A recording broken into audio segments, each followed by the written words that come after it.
I'm sorry, I just realized I wasn't recording, so I just started recording. So the project overview, our aims and outcomes, we're going to try and research people connected with HM Factory Gretna. That's the main goal. We want to know about these people. What did they do? Who were they? And we want to take that information and share it through digital means. So we want to get it out there in the world. And we're hoping to involve as many young people as possible in that, and members of the community as possible in that, to learn these digital skills, to take this information about the past and share it with people today and get it out across the world. This should also help raise awareness of the Devil's Porridge Museum, which is obviously something we want to do. We want people to know about our amazing museum, and we want these stories to be shared as widely as possible. So we want to find out about people we already know the names of. We want to find new people, new sources of information. We want to centralize what we know and make it accessible to people, because at the moment, we've got a bit here, a bit there, a bit here, a bit there, some in my head, some in other people's heads, some in emails, and we want to make it so people can actually access it and share it with people. So we're going to upload some accounts of some of the most notable people to Wikipedia or Wikimedia, and we're going to help to address the gender gap there, which I'm going to come back to in a second. So we're going to take some of the most famous, most notable people that we know the most about and share them on Wikipedia.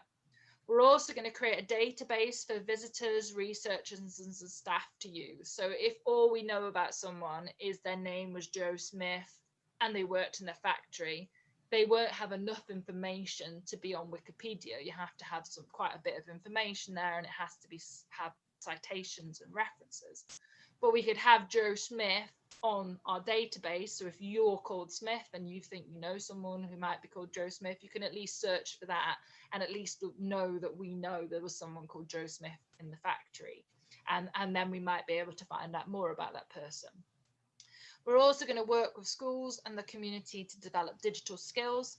And we're going to create an exhibition, film and booklet on the people of HM Factory Gretna, which we hope will be an in real life exhibition with a film and a booklet that people can come to the museum and see. But there will also be an aspect of digital outreach with that.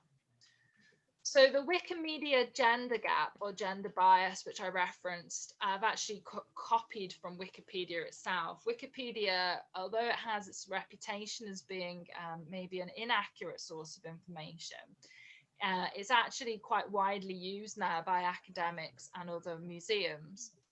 But there's been a noted issue with Wikipedia, which is its gender bias. So the majority of people who contribute to Wikipedia are men, and the majority of biographies on Wikipedia are about men. So Wikipedia has had this push to try and redress that and get more women sharing history and having more women's history on Wikipedia. So that's something we would like to help be part of and help inspire young women in our area, but anyone's welcome, to actually share the histories of the people here and what they did during World War I. So there's lots more on that online if that's something that interests you. It's quite an interesting sort of structural inequality which you can look into. So that's something we'd like to help redress. So I'm going to pass over now to Laura, who I need to unmute, I believe, or can you unmute yourself, Laura, and speak, and then I'll know that you're okay. So I'll pass over to Laura, who's going to talk to you about her role in the project and talk to you a little bit more about how you can be involved. So I'll pass over. Everyone, so yeah, my name is Laura Noakes, and it's so lovely to be able to virtually meet you all here at this project.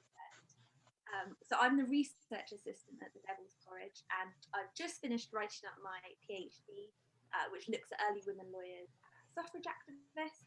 And I've also done some volunteering in the past in the heritage sector, most recently as part of a project celebrating the 800th anniversary of Loughborough Market in Leicestershire, that's what I should say. So my role in, oh, can't hear me. Can everybody hear me now?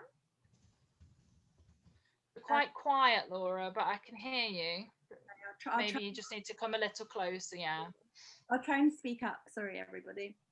So my role in this research project is to work with, assist and support volunteers in their historical research and in sharing that research. And I'll basically be on hand to help with any issues or queries or stumbling blocks you come across if you volunteer with us.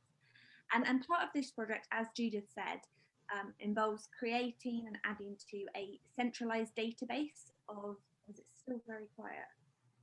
See if I can get myself a bit closer. Sorry, everybody. Is that a bit better? Yeah, so that's better for me if you just make sure you're speaking up. Yeah, thanks, Laura. So part of this project, as Judith said, involves creating and adding to a centralised database of the 30,000 people who worked at HM Factory Gretna during the war, and I'll be coordinating this database. And I also am really excited about helping the volunteers share this exciting, like hopefully new stories that we find out about. And whether that's through Wikimedia, as Judith said, or through film, podcasts, blog posts. And in the course of this, I'm looking forward to develop my own and other people's digital skills. If we could go to the next slide. So what I've done so far, I've started the centralized database and populated it with names of people we already know and their basic information. So things like their date of birth, their job title at Gretna, any other information we know about them. And in the course of this, I've undertaken some historical research and found out some really interesting stories. And I've also started sharing some of these stories via our website, on social media and on local TV. Next slide, please. And if you can see on this slide, you'll see some slightly silly things. This is to your top right is me impersonating David Lloyd George, who was the Minister for Munitions at some point during World War II. And we've created a TikTok account to share research in very short. I was also interviewed by ITV Borders for a piece we did about LGBT History Month, and we're also sharing things on Twitter, on our blogs, so those kind of things, which is really great. Next slide, please.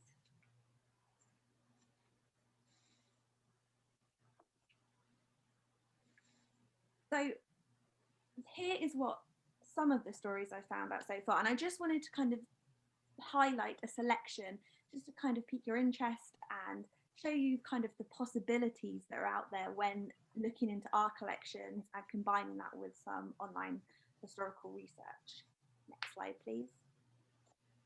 So this is the Mossband Swifts, and they are were one of HM Factory Gretna's women's football team. And here you can see them posing for a team photo. And originally the photo was black and white, but it was recently colorized by one of our talented Twitter followers. I think Stuart was his name. And I just think it looks really great. Next slide, please. So women's football became increasingly popular during the war.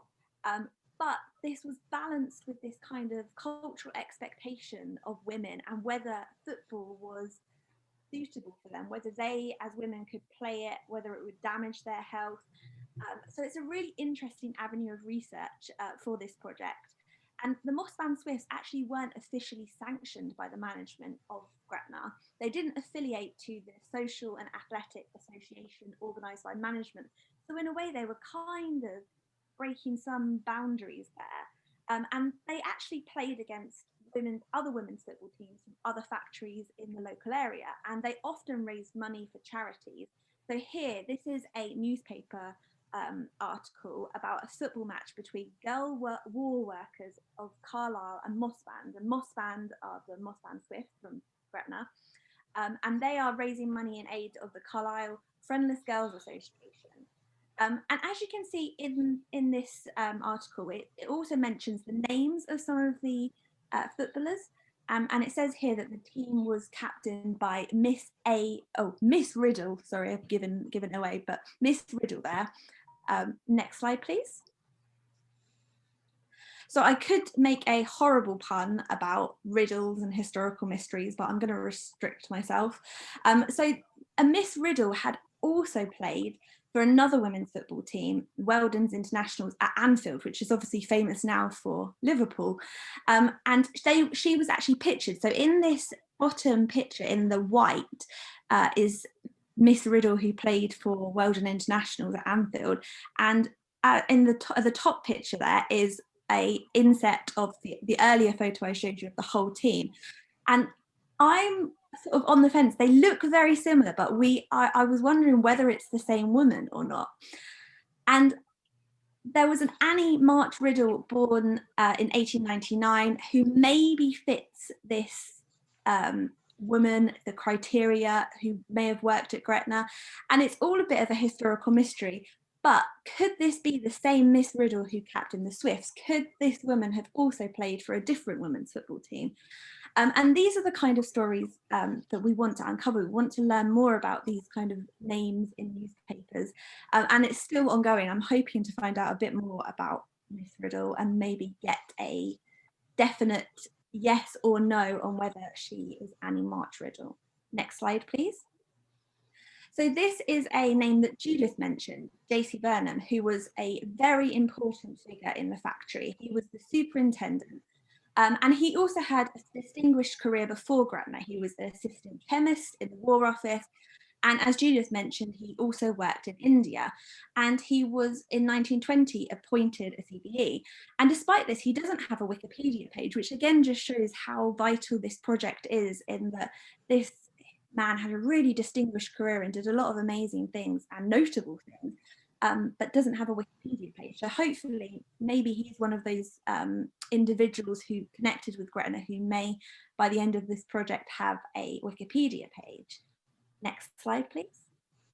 But if you look at his early life, his later achievements are even more extraordinary. So here, I don't know whether you can tell from behind the text, but this is a workhouse register. And actually both of his parents died in workhouses. His mother died in 1890 and his father in 1917. And Mr. Burnham was actually admitted to the Macclesfield Industrial School for Boys, which was generally an establishment for poor children, orphans, and those who had been sentenced by the courts of law. However, from this kind of rather unauspicious background, this difficult start in life, J.C. Burnham actually attended and graduated Owens College, which is now the University of Manchester. And on applying to university, he actually put his guardian as William Heap, who was the superintendent of the industrial school which he attended. So this is here is a picture of his graduation. So again, it's kind of this research. This is just like a small selection of research. It shows the kind of depths and nuances to stories and people connected with Gretna. Next slide, please. And Judith also mentioned the women's police officers at the factory, which was founded in 1915 by this lady, Margaret Dammer Dawson, who was looking very serious and very smart in her police uniform here. And actually, HM Factory Gretna had one of the largest units of women police officers in the country during World War I. And what's interesting to me from a historical perspective is that there were about 150 members of this unit at Gretna, and there was a definite contrast between them and the munition workers. So the munition workers tended to be younger, less well educated and working class, whereas the women police officers were often older, better educated and middle class. And this creates quite a tension that comes out in some newspaper articles. Next slide, please. So here, this picture shows the women police officers at Gretna standing outside their barracks, and their duties at Gretna, they inspected the munition workers as they entered and exited the building, and this was to prevent workers from taking in contraband that might explode or cause sparks in the factory. So one worker tried to sneak in her knitting, That was a big no-no. And they also stopped women from taking out items from the factory. So one worker actually attempted to steal some cordite at one time. And they also, as Judith said, policed the girls' morals. They broke up kissing couples, maintained a nighttime curfew, and ensured nothing untoward happened in back rows of cinemas. Next slide, please. So we knew a little bit about the women police officers, but obviously sometimes we just know the names of them. And more recently, we got a research inquiry from the member of the public interested in women's police history, asking us about Mabel Alice Reid. And she was asking us about Mabel Alice Reid because she was researching her policing career in Hove. And here is a picture of Mabel Alice Reid receiving the King's Medal from the Mayor of Hove. But we wouldn't have known about Mabel Reid unless this woman had come forward with her story. So next slide, please.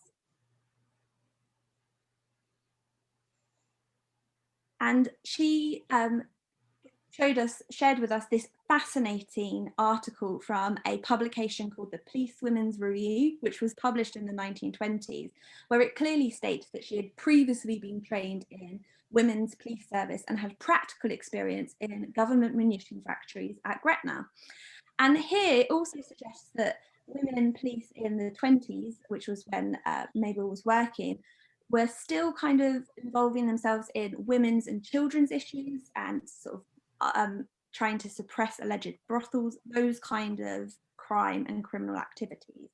However, Mabel Reid was actually involved in a very interesting case, which we found out in our research. So yeah, her time at Gretna was only really the start of her policing career. She actually went undercover when she was working in Hove to ensnare a clairvoyant. And basically, the clairvoyant told Mabel that a dark, handsome man was in love with her and was about wherever she went, that he would be no good to her, and told her lots of stuff, and didn't know that Mabel was actually a policewoman undercover, and fortunately got her comeuppance for that. She was actually fined £2 for using palmistry and clairvoyance to deceive. So these kind of interesting stories are coming out for people connected with HM Factory Gretna from just a couple of months of research. And I think we've got one more, if we can go to the next slide. So this was a really great, another research inquiry. We were sent pictures of this beautiful presentation gift awarded to J.C. Meldon, Esquire, JP, by workers on Hill number 2 in July 1916.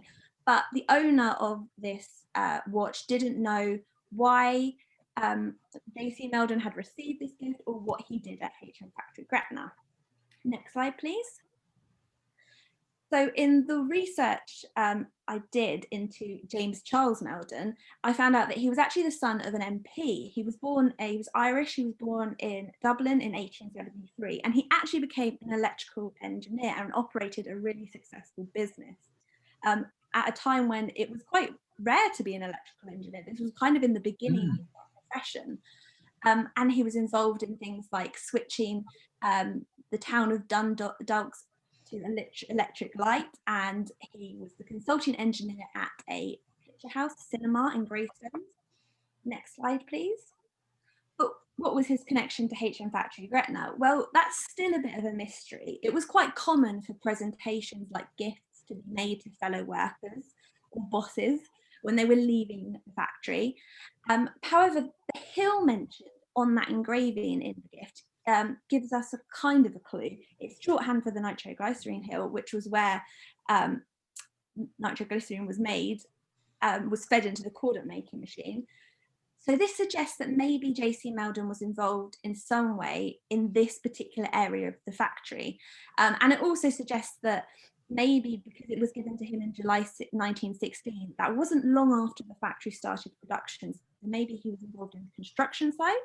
And coupled with his career as an electrical engineer, could he have been involved, maybe installing electrics or something like that? So I just wanted to kind of highlight these 4 people's stories just to show the kind of breadth and possibilities of research involved in all of our collections that we've got, and also in the research inquiries that we get from members of the public. Next slide, please. So what now? So we found out some really fascinating stories about HM Factory Gretna, but now we need your help. We have loads more names of people connected with the factory, like Mabel Alice Reed and JC Melden, on items in our archives and collections who we know almost nothing about. They're just a name. We also have lots of research inquiries that come in that give us even more workers' names or even more stories to add to our collections. And we want to know more. And this is where you guys come in. So we're going to start by hopefully getting more research done on names of people that we want to research, workers connected with HM Factory Gretna, and we'll be doing some training sessions on how to research people and sort of historical research tips and tricks. And we're going to ask you to find out as much as possible about certain individuals.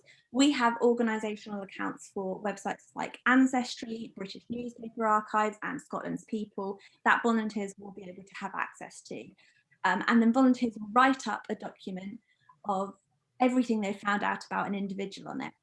And the next stage, which is maybe a couple of months down the line, will be all about sharing what we've found out. We're going to do this in several ways, as Judith said, via Wikimedia, on our website, social media.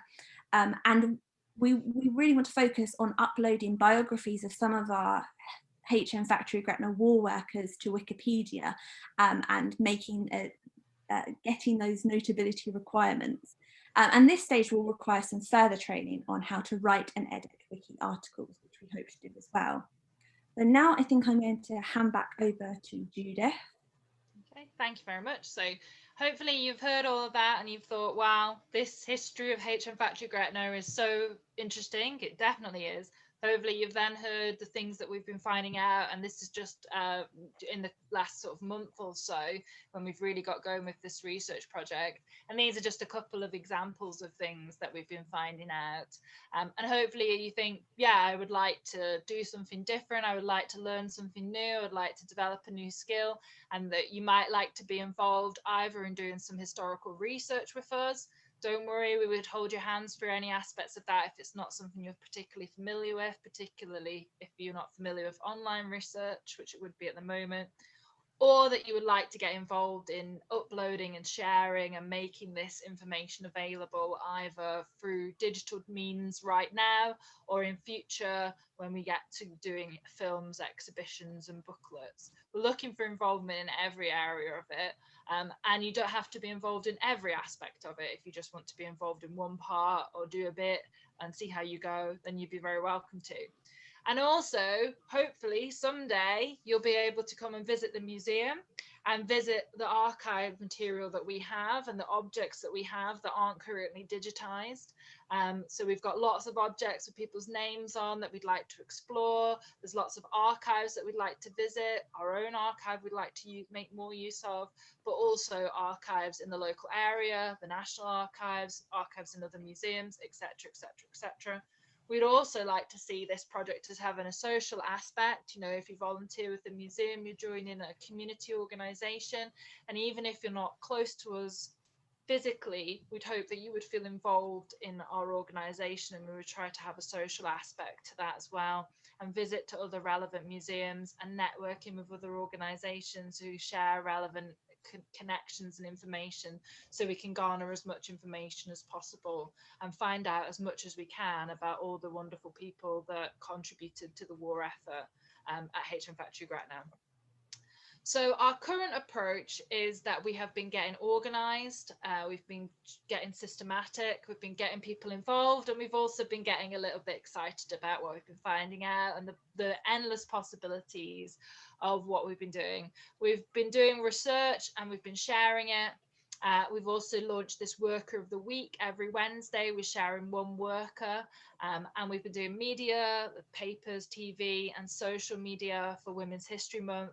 We created, or Laura created, this fantastic Commonwealth map, which I'll show you in a minute, which it's just an idea, it shows you what you can do with technology now. If you put it all together in one place, you can create these really fascinating stories and connections and really pull it all together in a way that we haven't been able to do previously. The technology's moved on, and now we've got this project to really kickstart it as well.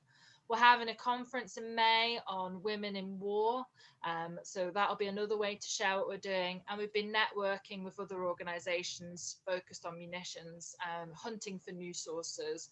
We'd like to know as much as we can. I mean, we would love to know who all the people were who worked at the factory, and we'd love to track down some documents that have been squirreled away somewhere that give us an insight into who worked there. So we've been talking to other organizations to try and find out as much as possible about that. So that's what we've been doing at the moment. What do we want to find out? Everything, really, is the answer to that.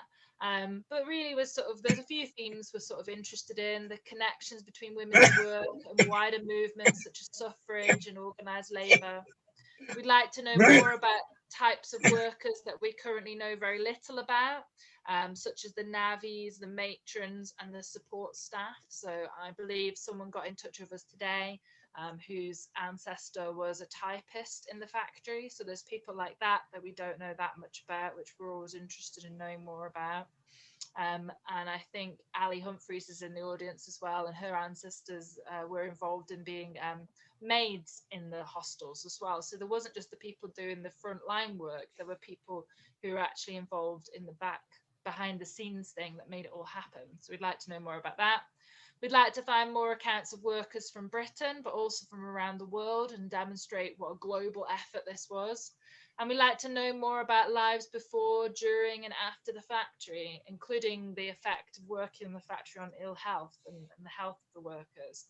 We'd like to find more documents and connect with more organisations focused on the history of museums, of munitions. And I know there's a few people in the audience who we've spoken to in recent weeks as well. So that's great to see you here.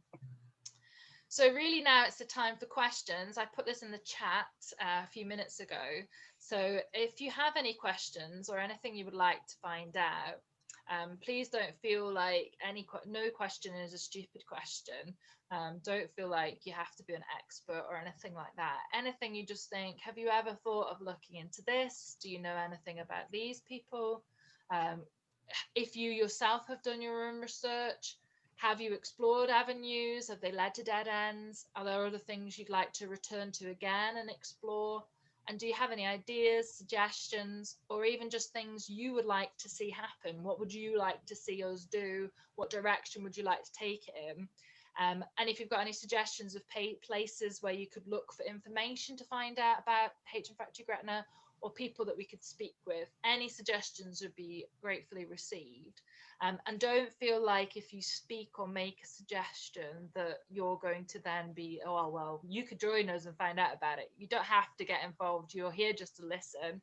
You can participate if you want to, but you don't feel like you're under any pressure that if you say something, then you're going to be roped into researching it or something like that, unless you want to, of course. So I'm going to stop sharing my screen and see, hopefully my video will come back on all right. And see what people, if anyone out there has any questions, suggestions, or ideas, you can either put them in the chat or you can sort of indicate to me that you would like to speak, and I'll unmute you and you can speak. So I'll start my video again. So hello everyone out there, nice to see you. Is that you, Robin? That's me. How are you? Hello. So, questions? Yes, Robin. Yeah. This history of the police force. Have we got much information on that? I'm just doing a bit of feedback because a few people have managed to unmute themselves, which I think is what's happening here. Oh. All right. Okay. Sorry, Robin. Say that again. Yeah, the women's police force. That's an interest of mine. I'd like to know a lot more about them. Now, we had a talk with somebody at the Parish last year, I think, or the year before, and he told us a bit about the history of the women's police force. Have we still got contacts with him? You know? I know. I don't know what's going on with that noise, but it's quite freaky. That's better. I think it might have been Chris Brader that spoke about the women's police. I can't remember his name, no. Richard, Yeah. can you remember who that might have been? Or I think Sarah is in the audience somewhere. We could always pick on her if she can remember. You still pick on me. Oh, hello, Sarah. Yeah, you all right? I think it'd be Chris Brader. Yeah. I think it's Robin's mic as well, if he switches it off. Yeah. So it might have been Chris Brader. Yeah. So he did a PhD thesis, I think it was, on the Timber Town girls, and then turned it into a book. I think he spoke about the Women's Police Service. But we had someone just the other day, which is a document that someone sent in about their connections with I think it was not the Women's Police Service as much as just the general police service at Moss Band after the war as well, which is quite interesting. But yeah, I think there is a lot. Laura's done more on this, more research on the Women's Police Service than I ever have, and I know Richard has too. So maybe Laura or Richard would like to say something about that. What else we could find out about the Women's Police Service? Well, I think we've got the list of most of the police women that served at Gretna. So there's about 125 people you could give your choice of them, Robin, if you wanted to try and find out a bit more. I'll be dead by then. For those in the audience who aren't aware, there's a document that the Women's Police Service signed a petition to Winston Churchill when he was Minister for Munitions, or was he? I can't remember. He had so many jobs in the war, didn't he? They signed a petition to him demanding better pay and uniforms and recompense. So we've got their list, the list of their names from there. So yeah, that's something we could definitely pursue. And I think something else that Chris Brader raised in his thesis was the idea that quite a few of the members of the Women's Police Service have been active in the suffrage movement. Yeah, terrorists. Quite an interesting. Yeah, because Laura's done some research work on that, hasn't she, on suffragettes and whatnot for a PhD? Yeah. You know? One suffragette and one suffragist for my PhD. So yeah, I'm very keen. I can find out any more about the suffrage connections. We've got a couple of questions in the chat. Judith. Yes, shall we take some of those? So Ali, hello. You've asked how many hours a week would you see volunteers working? Would it be viable if someone could only do 2 or 3 hours a week? I would say absolutely yes. You know, a typical volunteer at the Devil's Porridge in real life does a sort of like an afternoon or a morning shift, which is a few hours. So I can't see why a remote volunteer could do, you know, it would suit you when it worked for you. We would welcome people when the time comes to come into the museum and do research with us in the museum and do a regular shift, or we welcome people doing a couple of hours here and there. Laura and I were just discussing this yesterday and saying it might be that some people just get completely swept up in the story of one person and just want to pursue that and look into that, or they might find something like Robin where they were really interested in the Women's Police Service and they might just want to do that. It might lead you somewhere you don't expect. It might not completely fit with our remit, but that would be great. We would be happy to have your involvement in any way that suited you. So essentially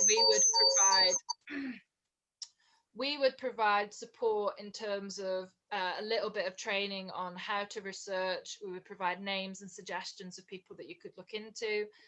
We would provide you with access to any paid for archive services. So you could access them without any issues there. And then if you wanted to get involved in helping to share that and disseminate that, we could also provide you with some digital skills training and things like that as well. But it would be entirely up to you to what extent you're involved. So hopefully that answers your question, Ali. But what we will do at the end is I'll say we will send out an email follow-up to this to everyone who attended, and if anyone has any further questions that they want me to deal with more thoroughly, or Laura or myself to deal with, then we will happily do that. So this question from Joe. Hello, Joe.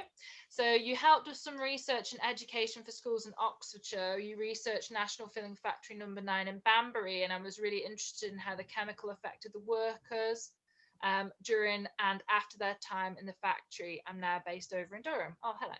Lots of people came from Durham to work at HM Factory Gretna, so there might be some local connections for you as well.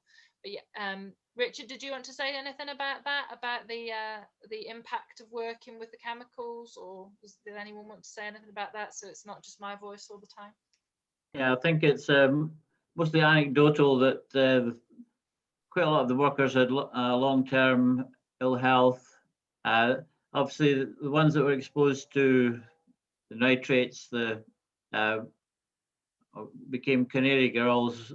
The sort of the dark complexion stayed with them for the rest of their life, so they looked like the suntan because maybe exposed too long at His Majesty's Factory Gretna. We're interested in getting hold of the medical records. We did have a contact, a doctor at Cumbrian Infirmary, who was interested in the women's health, and he was waiting for the medical records to be released after 100 years, so it'd be interesting to chase them up. That doctor, I think, must now be deceased. He waited too long to get his hands on the records, I think. So, yeah. One of the issues we have with that is just the lack of data. You know, it's hard to make generalizations based on the limited amount of accounts that we have. So hopefully through the process of researching more people, we'll be able to say with more accuracy what the impact of working there was. And as Richard said, I think it varied very much depending on which section of the factory you worked in and what nature of the work it was you did. So I've got another question. Is there a catalogue showing what records you currently have? Oh, good question, Peter. Yes, there should be. There isn't currently. There's catalogues of what objects we currently have, but one of the reasons for doing this research was to try and get a more systematic approach. So we're in the process of compiling that essentially. The volunteers at the museum have done a brilliant job researching over the years. And everyone's done it in their own sort of way, and I've done it in my own way in the 3 years or so that I've been at the museum. But we need to kind of, what Laura's here really is to pull all that together and create a centralized record system. So there will be records that you can work with, which we will make accessible. But as always, time is the enemy of all these things, and we've never really had the dedicated time to do it, which is great while we're doing it. So hopefully that answers you that question. So Susan, thank you for your question. Do you think those of us based outside the UK could be helpful to you? In the shorter term, obviously we can't travel, but I'm near the US Library of Congress and have time to do some reading and research. Well, thank you so much for joining us from halfway around the world. And yes, I can't see why not. We are currently recruiting for remote volunteers through Leicester Museum's job page, if you're familiar with that. And yeah, I think that at the moment this is a perfect opportunity, as so many other people came from around the world, to access archives around the world would be fantastic. So thank you very much for that offer. And yes, we would definitely be great to have you on board and have you working with us. So thank you very much. Donald has said, I seem to remember hearing that Gretna Township was the first community in Britain to be lit by electricity. Perhaps J.C. Meldon was involved with the installation. That's an interesting idea. Richard, did you want to take that comment? Yeah, the hostels and the houses where the workers lived did have electric light, which was quite innovative for the time. Obviously, there was a huge power station built just outside Gretna at Rig, and that serviced the factory as well. So the factory would have electric light as well. Yeah. So great question. Certainly something we can look into. So Jacqueline has asked, do you have a priority list? Oh, it keeps skipping around. Do you have a priority list of who you would like to research first? Or is it just a general list of people associated with the factory? Laura, do you want to answer that, maybe about the different strands? Yes, so we want to keep kind of like a sort of a general perspective in terms of finding out as much as we can about different kinds of factory workers, particularly the navvies. We don't know very much about the navvies, the Irish navvies, and as Judith said earlier, the matrons at the hostels and other workers like typists who played a key role in the factory but maybe weren't sort of considered as part of like a Gretna girl in those terms.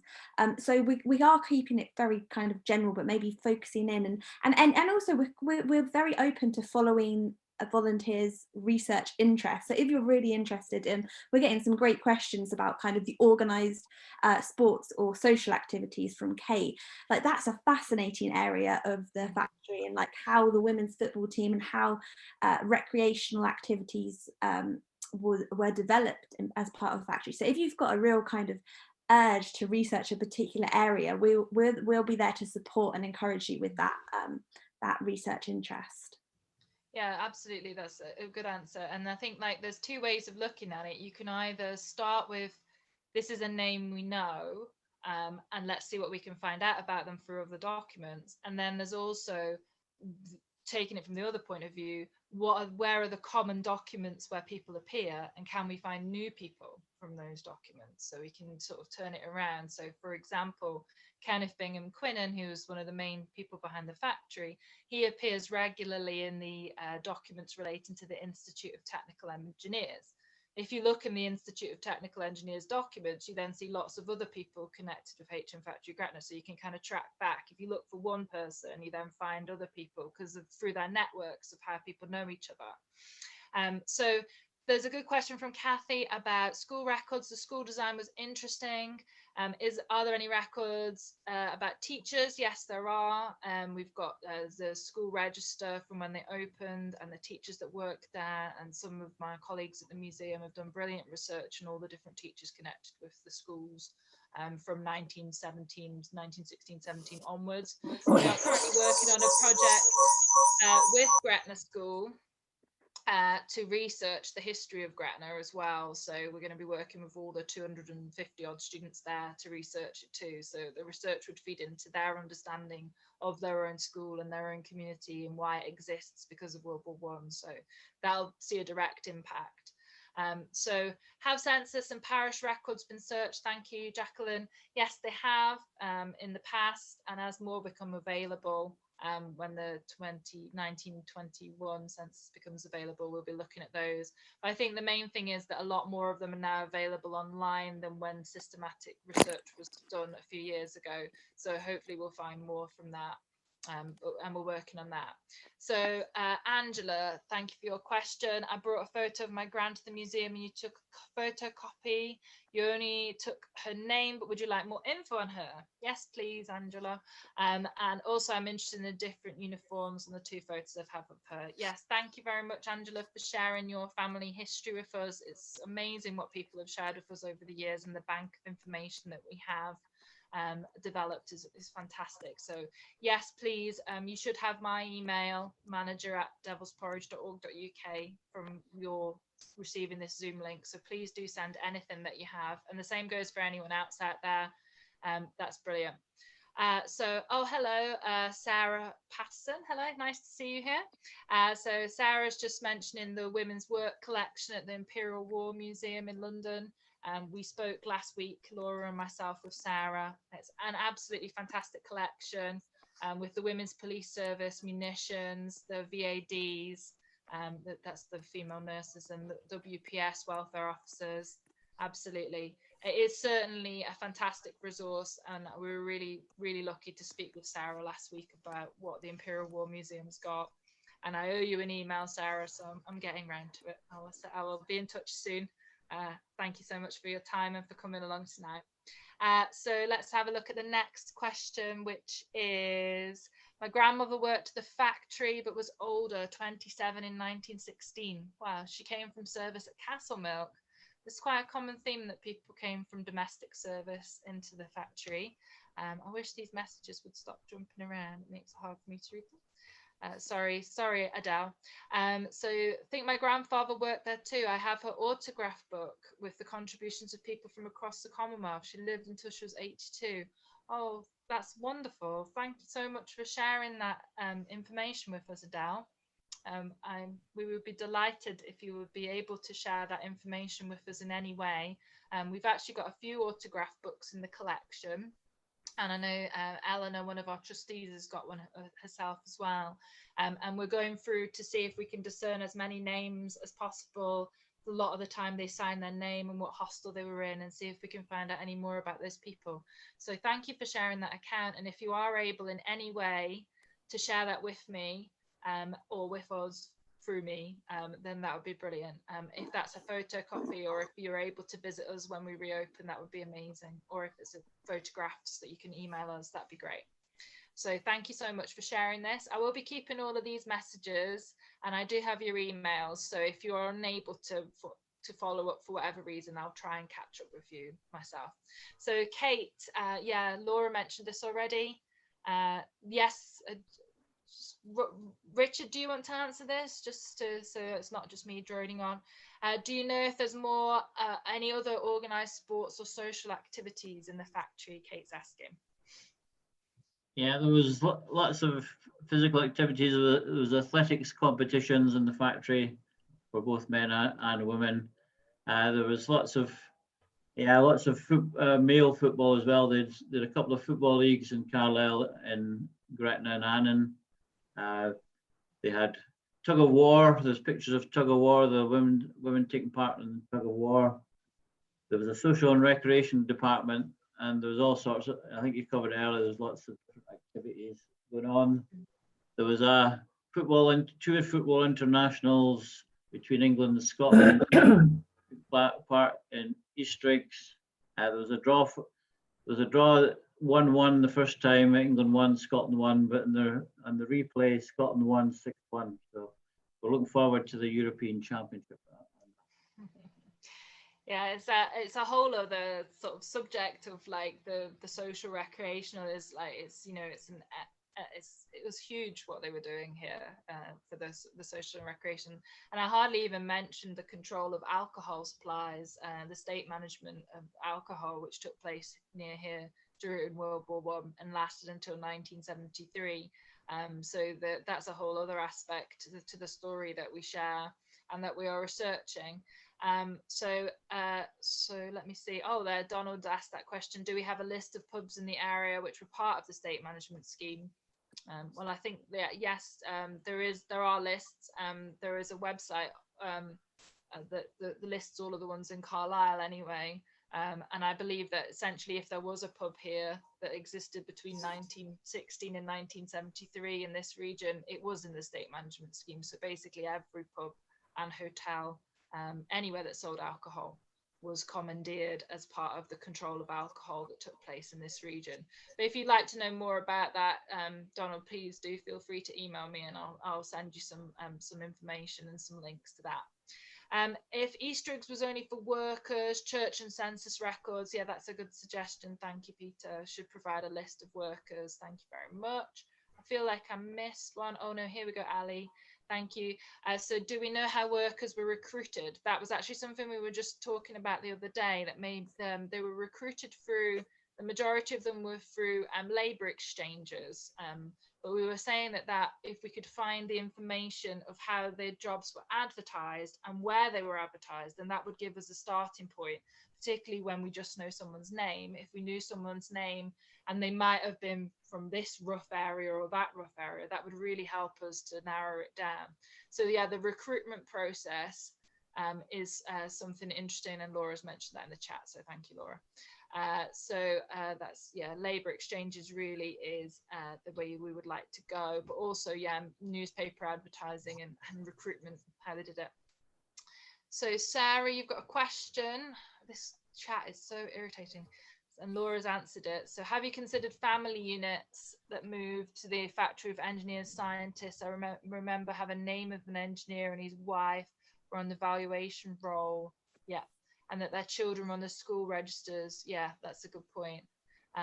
Yeah, I think there's a few families that we've sort of like, that people have donated information about, and it's obvious that the whole family unit was employed in one way or another in the factory, and then that they also intermarried with other people whose families will live nearby as well. So it's another thing to look into. Thank you, Sarah. Do we know how pay was earned for the various jobs? Should say how much they were paid. Yeah, that's a great question. I think payroll would be an obvious way, you would think, to find information, because if the government spends something, generally the government keeps track of what they spent. And if they were paying people, you'd think they would keep track of it. Yeah, so far, yeah, on that, Judith, we've got a printout of 40 different trades within the factory and the hourly rates for each trade. So we've got a breakdown of that. Yeah, so we know what they should have been paid, but like if you were wanting to find out, so the list of how many people were paid that and what their names were and when they started and finished. Yeah. So far we don't have that information. No. That's a sort of something we would really like to try to discover. And we recently discovered that there are 225,000 odd documents that are in Hereford Archive that might help us. But they're still to be digitized and we're still to get access to them. So we're trying to find that information. There would have been records of when people started work, when they left work, how much they were paid. There would have been all those things. But the nature of, it depends if you had a particularly tidy person who chucked them all out, or, they got burned, or they got destroyed, or they just got, they're in a filing cabinet somewhere and no one knows about them. Or whether they got destroyed in some other way. So Helen, thank you for sharing that. My great granddad was a chemist at Gretna. Would you be interested in information about him? Absolutely, definitely. Yes, please do send us any information that you have. It's fantastic that so many people here have family connections with the factory. Whether you do or you don't, your participation is very welcome. And thank you, Sarah, for your offer to check the Library of Scotland and National Records Scotland. Thank you very much for that, especially with all you've got going on with your work and things. So thank you. I took a in myself to look at stuff, so I don't mind looking at other things while I'm there. Have you sent me a list of things? A busman's holiday or a change of scene anyway, so that's good. So someone says, I seem to recall something, sorry, I can't see, it's cut off who said it. Angela, sorry. I seem to recall something I read about two men who went around areas of the north recruiting, and one of those women was named as going around the northeast and was very successful, but cannot remember where I read this. So that's very interesting. That sounds like an interesting thought. Like maybe they just went around and did like recruiting drives and talked about it and sort of whipped people's patriotism and fervour up and their contribution. Laura? Angela's got her hand up. Oh, Laura, okay. I think you can unmute yourself, Angela. Yes, I can, that's fine. I really can't remember where I read it now, but because it was mentioned the Northeast, which was where I come from and where my gran came from, it was Sunderland. And I saw that there were, in the book that I've got here, Gretna's Secret War, there was a lady, a Mrs. Cooper, mentioned in it that came from Sunderland. And talked about what she had done in it. And I will try as hard as I can to remember where I read this, but it gave the name of this woman recruiter who was exceptionally successful. And yeah, one that sounds thing, very interesting. Like, yeah, I can imagine that happened. Yes, the only other thing on Gretna that I have is the series of the books that are done by a guy in Ayrshire, the sort of books of postcards of different towns. I don't know if you've come across those at all. It doesn't spring to mind, but it's a place called, it's a publisher called Stenlake, and he works in Ayrshire, and he has done lots of books of postcards of different towns in Scotland, and I'll have a look in there, see if that was where I read it. Oh, that'd be great. Thank you very much. That's really, really fascinating. So, wow, I'm amazed by the engagement and enthusiasm of everyone here, and thank you all so much. I mean, if something comes up later on or tomorrow or in a few weeks' time, do feel free to get in touch. We really appreciate everything that everyone said, and it's wonderful that you've all got so much enthusiasm and so many ideas and suggestions. So I think I'll just go back to sharing the screen. And thank you again for all your ideas. That's given us lots to think about. So essentially now we're on to ways you can be involved. Now, if all you want to do is you've said something like my grandfather did whatever, and you just want to email that in, we're already delighted by that level of involvement. I'm very pleased that you're just here to hear about it anyway. So ways to be involved, you don't have to do them all, you don't have to do any of them, it's completely up to you, there's no pressure. But you can get involved by doing research now, as in within the next week or two, we could start getting this going. So you could do remote research, or you could do in real life research when the museum reopens, depending on your location. You could get involved in doing database entries. So we're going to put everything onto a centralized database. Someone's going to have to input that data. And that's very, very helpful. And you would then get a very broad understanding of everything that we know about HM Factory Gretna, as well as being of a great public service to everyone who would then use that database. We're also going to do Wikimedia training through what are called wikithons. So you can learn how to share history and write your own history and get it out there on the 4th most used website in the world, is where most people get their information about the past, which is why it's quite important. You can help working on other outcomes, such as the exhibition that we're going to have, the booklet that we're going to print, and the film that we're going to produce. If you've got an enthusiasm for working with schools or young people, you'd be very welcome to be involved in that aspect of the project as well, subject to appropriate disclosures, etc.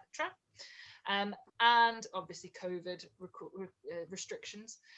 We're going to hold research training event on approaches to historical research, particularly online research. Midway through the project, we're going to do an online talk of what we found so far. So you would be welcome to be involved in that if that's something you would like to do. You could also get involved in our regular media and social media sharing of information. So you could help in that output as well and help us engage with new audiences.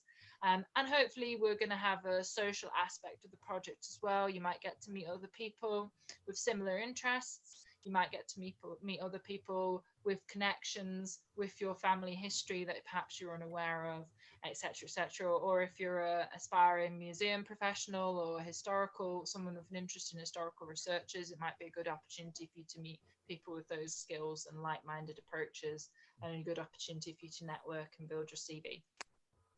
So essentially, just this picture struck me the other day. I particularly like the girl on the front row with the beautiful hair and the big bow. My 3-year-old daughter's obsessed with bows, so I think it just really stood out to me because I thought there's a girl in the past who also liked a nice bow in her hair. But I just looked at this picture and I thought, this is really what it's all about. You look at those faces and you look at those people and you think, who were they? What were their lives like? And how can we make sure that they're not forgotten and that they are researched, that they are understood, and that they are recognized? So that's really what this project's all about. It's about those people and sharing their stories. So after this event, you'll be emailed by me and Laura on behalf of the museum, and you'll be asked how you would like to be involved going forward. Now, of course, you can just ignore that. It might end up in your spam folder anyway, who knows? But hopefully, we hope you'll join us and that you'll help us to uncover more. And in whatever way is possible to you, whatever your situation is, hopefully you can do something, even if it's just to dip your toe in and see if you like it. And if you don't, that's okay. That's all fine. So thank you so much for your time and your ideas and your energy this evening. It's been a really positive experience. So thank you so much. I have recorded this video from about halfway through when I remembered to put it on. So it will be made available. So just to let you know that it will be available as soon as probably tomorrow or Monday at the latest. So if anyone missed anything towards the end, you can catch up on that. Thank you very much for the kind comments that people have put in there. That's really kind of you. So thank you very much. Yeah, thank you. Yeah, that's great. So we will keep a record of all of those and follow up on some of those things. So thank you very much. Good night. Good night. Best wishes from Rainy, Dumfries and Galloway. Thanks to Judith and Laura for the great presentations. Give it all away free. Bye-bye. Bye. Lovely to see you all. All right. Bye. Bye.